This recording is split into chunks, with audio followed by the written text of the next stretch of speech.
अच्छा, वैसे ये जो जितनी लंबी चार्जशीट है, मैं ज़रूर जानना चाहूँगा, अलीना शिकरी साहिबा उन सहाफ़ियों में से हैं जिन्होंने कोशिश की थी एक दफ़ा खान साहब से मिलने की, बड़ी मुश्किल से शायद नाम भी डलवाया, लेकिन जेल के बाहर गई, मुलाकात उनकी नहीं हो पाई थी, if I am not wrong. But Alina, मैं आपके पास ज़रूर आपसे जानना चाहूँगा, लेकिन मैं ज़रा पहले हुकूमत पंजाब का मौक़िफ़ ले लूँ ना, अडयाला जेल उनके पास है। अच्छा जी, कल जो ये जो इमरान खान साहब की, कौसर काजमी साहब, हमशीरा की जो मुज़ाकरात हुए और फिर वो मिलने गईं, जब वो अंदर तशरीफ ले जा रही थी तो उन्होंने कहा कि नहीं भाई, हम पाबंद नहीं है किसी के, हम पैगाम लेके जा रहे हैं और खान साहब का पैगाम लेकर आएंगे। वो बाहर तशरीफ लाई, उन्होंने गुफ्तगू की, जो बातें खान साहब ने की उन्होंने उसी तरह उनको बयान कर दिया, फिर ट्वीट आ गया।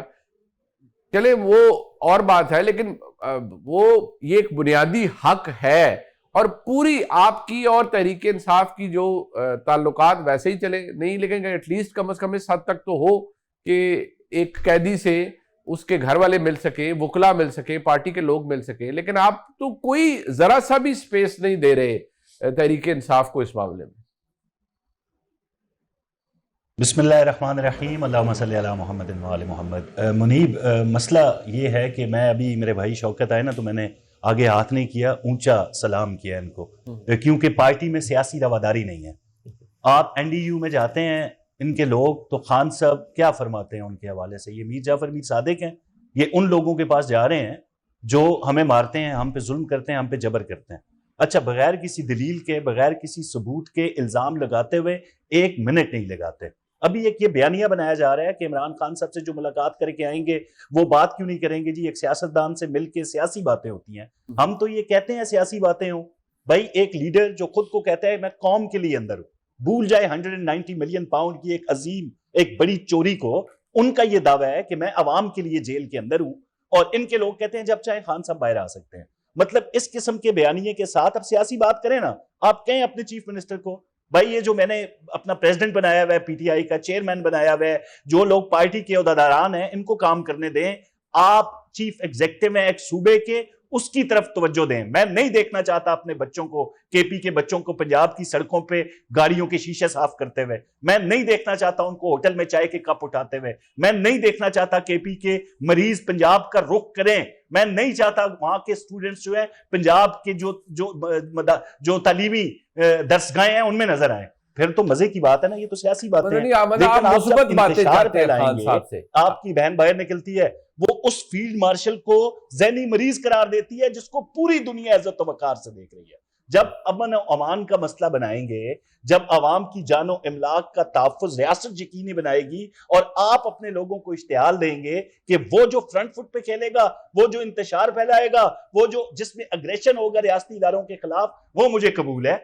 तो ऐसी सूरत है। अच्छा, मेरी बात सुनिए, अगर इसको इस तरह कर ले, एक कौसर काज़मी साहब, एक सेकंड, अगर वो अपनी गुफ्तगू में इदारों के खिलाफ गुफ्तगू ना करें और सिर्फ वो ये करें कि आपके खिलाफ, यानी आप हुकूमत है ना, आपके ऊपर तनकीद करें, आपके हैं, आप करप्ट हैं, आप मैंडेट चोर हैं, आप फलां हैं, ठीक है, जो भी आप पे इल्जाम लगाना है लगा लें, लेकिन इदारों की बात ना करें, ये काबिल कबूल है। देखिए, सियासी बात तो यही होती है ना, जो अपोजिशन में होता है वो हुकूमत पर तनकीद करता है, वो इतना मार्जिन तो दे देना आप उन्हें। देखें, तनकीद में और बौतान तराजी में बहुत फर्क होता है।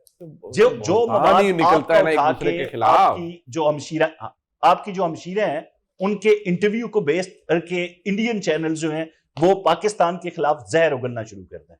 मतलब ये तनकीद हुकूमत पे है, ये तो डायरेक्ट कौमी सलामती के मामलात होते हैं मुनीब, और जहां पे कौमी सलामती के मामलात होंगे वहां पे फिर सख्तियां बर्दाश्त करें।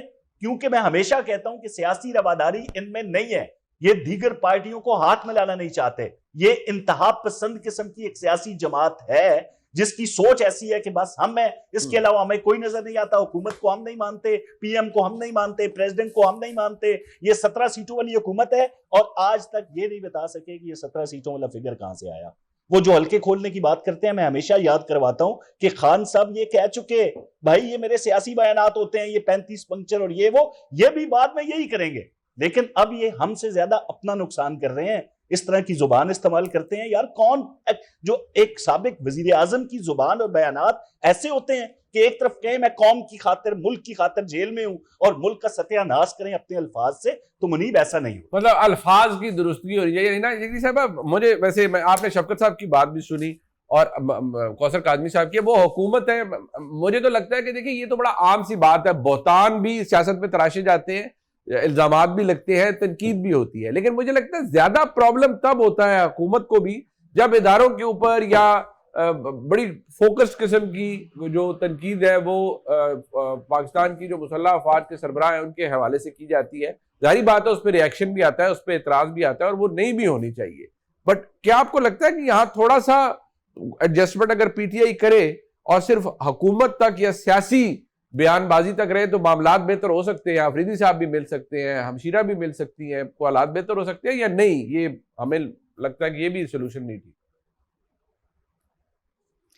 मुनीब, प्रॉब्लम सिर्फ एक ही नजर आती है। प्रॉब्लम पाकिस्तान तहरीक इंसाफ जो कि जेल से बाहर इस वक्त जो क़यादत मौजूद है, प्रॉब्लम वहां से नहीं है। प्रॉब्लम सिर्फ और सिर्फ एक ही चीज से है, जो बयान इमरान खान साहब का जो पैगाम जेल से आता है। दो बातें बड़ी वाज़ेह हैं। आपको एक चीज बड़े क्लियर नजर आ रहा था, सोहेल आफरीदी साहब आज वो एनएफसी के इजलास में भी उन्होंने शिरकत की। हमने वो मनाजिर भी देखे जो बड़े गर्म जोशी से मुल्क के वजीर खजाना उनको वेलकम, उनको रिसीव कर रहे थे।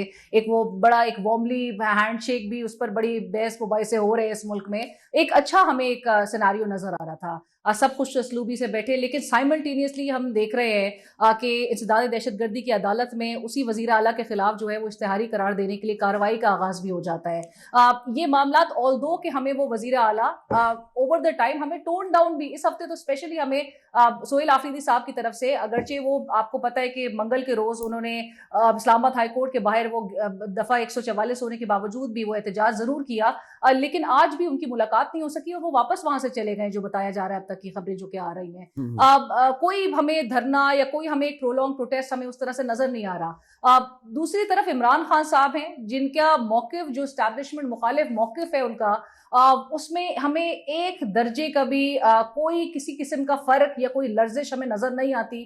वो अपने स्टांस पे आज भी उसी तरह से कायम है, चाहे आप उनकी फैमिली से 29 दिन के बाद मुलाकात करवाएं ना करवाएं, आप उनको सॉलिटरी कन्फाइनमेंट में रखें या ना रखें, उनका मौकिफ अपनी जगह पर कायम है। और उसी मौकिफ और उसी जब उनका पैगाम उसी शिद्दत के साथ बाहर आता है तो हुकूमत से ज्यादा कौसर काजमी साहब तो बहुत ही, मेरे ख्याल से उनका रिस्पॉन्स भी बड़ा सबड्यूड सा इसको समझा जाएगा। जो हमें फैसल वाउडा साहब की, जो आप भी गुफ्तगू कर रहे थे, फैसल वाउडा साहब का जो रिएक्शन है, और सबको पता है, परसेप्शन यही प्रिवेल करती है कि फैसल वाउडा साहब जिन क्वार्टर्स को रिप्रेजेंट करते हैं, उनका जो रिएक्शन है वो बता रहा है कि the message did not go down very well. और वो मैसेज जो इमरान खान साहब का आया है उसका तो ऑब्वियसली वो बोझ जो है वो पार्टी क़यादत भी आपको पता है कि बर्दाश्त उस तरह से नहीं कर पा रही होती। वो पैगाम जो है वो रिले किसने किया है? रिले किया है इमरान खान साहब की हमशीरा उज़्मा खान साहिबा से। उस दिन सिर्फ 2 लोगों की मुलाकात हुई थी, फैमिली में से उज़्मा खान साहिबा की, और वकला की जो टीम जो कि 6 की वो लिस्ट थी उसमें से सलमान सफदर साहब को सिर्फ मुलाकात का मौका मिला था। पैगाम जब बाहर आता है तो उसके बाद हमें यही कुछ नजर आ रहा होता है, उसका एक इम्पैक्ट भी बहुत ही एक एम्पलीफाइड इम्पैक्ट नजर आता है। हमें सोहेल आफरीदी साहब जो है will naturally be bearing the brunt, because उनके खिलाफ जो है अब वो, मैंने जिस तरह से कहा कि कार्रवाई का आगाज हो गया है।